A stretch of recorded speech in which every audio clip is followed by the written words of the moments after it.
When you imagine a trip to the Swiss Alps, you picture pristine isolation, crisp mountain air, undisturbed snow-capped ridges, and an entire horizon to yourself. That expectation drives millions of travelers to build their itineraries around the exact same handful of global bucket list landmarks. You see it with the Matterhorn, and you see it here in Lucerne. These are the classic postcard images that define the standard Swiss vacation. But on the ground, the reality looks different.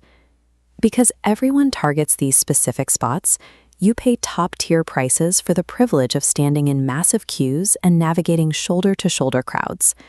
Fame drives a positive feedback loop. The big names get all the algorithm traffic and become even more crowded, while the rest of the country simply fades out of sight. Blindly following the standard bucket lists carries a heavy price. You pay for that convenience in hours spent in queues and a significantly degraded experience. The narrative that Switzerland is entirely overcrowded is statistically false. If we look at the official internal tracking from Swiss tourism, this chart shows the national hotel occupancy rate. Across the entire year, the average is actually under 45%. That leaves 55% of the country's capacity completely empty. This creates a massive paradox. Travelers fight for an inch of sidewalk in places like Lauterbrunnen, while literally half the beds in the country sit empty. You can exploit that empty capacity. It requires mapping out the exact trade-offs between your timing, your budget, and the specific valleys you choose to visit. This chart plots cost against fame and crowds. The top right corner is where you find the standard itinerary: Zermatt, Lucerne, maximum expense, maximum density. We want to find the locations that fit into that empty bottom left corner. A successful trip is a conscious choice. You can pay a massive premium for the convenience of famous spots, or you can spend 10 minutes on a map to access the 55% of the country sitting empty. The single biggest variable in that planning effort is seasonality. There is no universally best time to visit Switzerland. There are only different sets of compromises. If you travel in high summer, between July and August, your inputs are at peak. You will pay the highest prices of the year and navigate maximum international crowd density. But those inputs guarantee the best outcomes. The weather is pristine, infrastructure is fully operational, and you get access to massive national festivals. Then there is the Zwischenzeit, the shoulder seasons of April, May, and November. Here, the inputs flip. Accommodation is cheap, and the crowds disappear almost completely. The trade-off is infrastructure and predictability. High-altitude mountain resort towns completely shut down for maintenance, and the weather becomes highly volatile. Winter, running December through March, offers a completely different set of experiences. You get access to world-class winter sports and historic local traditions, like the Fasnacht Carnival. But the winter trade-offs are steep. Resort town hotel prices surpass even their summer peaks. City weather can be dreary, and your sightseeing hours are strictly limited by early sunsets. This comparison matrix visualizes your options. You evaluate the inputs of cost and conditions against the outcomes of the experience, and every single column has a hidden trade-off. Picking a season means choosing your preferred discomfort. You are either dealing with peak pricing, closed infrastructure, or freezing temperatures. Once you lock in your timing, you must decide where to go and how to move. The default approach is pulling up a top 10 travel blog and blindly targeting famous spots. That strategy guarantees high costs and places you right in the center of over-tourism.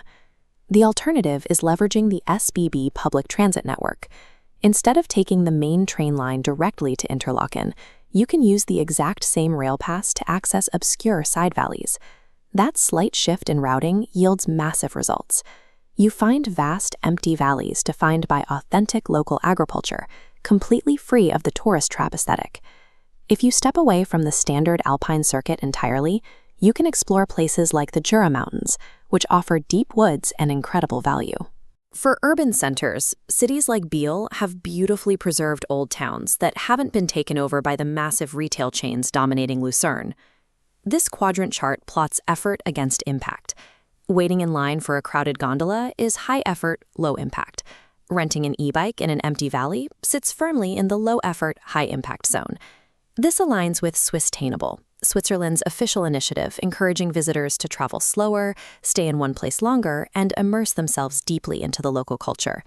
These hidden gems are not closely guarded secrets.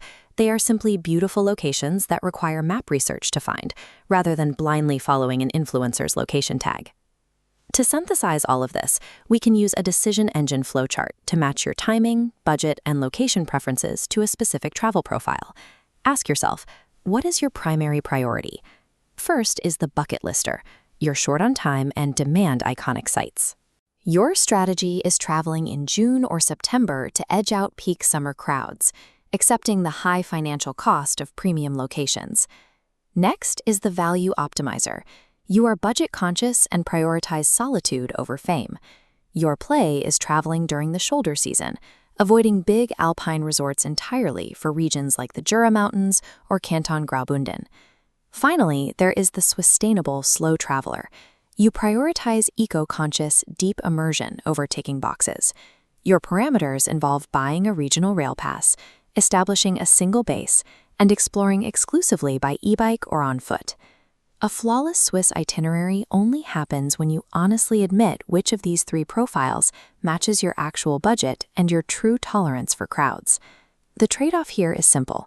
You can pay a financial premium to follow the crowd, or you can invest upfront planning effort to escape them. Stop paying premium prices to stand in hours-long queues for brief, gimmicky mountain rides. Instead, open a Swiss topo map, locate a closed mountain road, and rent an e-bike to explore it yourself. World-class alpine beauty is the baseline standard in Switzerland. It is absolutely not an exclusive feature of the 5 most famous towns. More than half of the country's tourism capacity is sitting empty right now, waiting for anyone willing to look slightly past the obvious. The most effective travel hack for Switzerland is closing the viral blogs, pulling up a map, pointing to a valley you have never heard of, and just going there.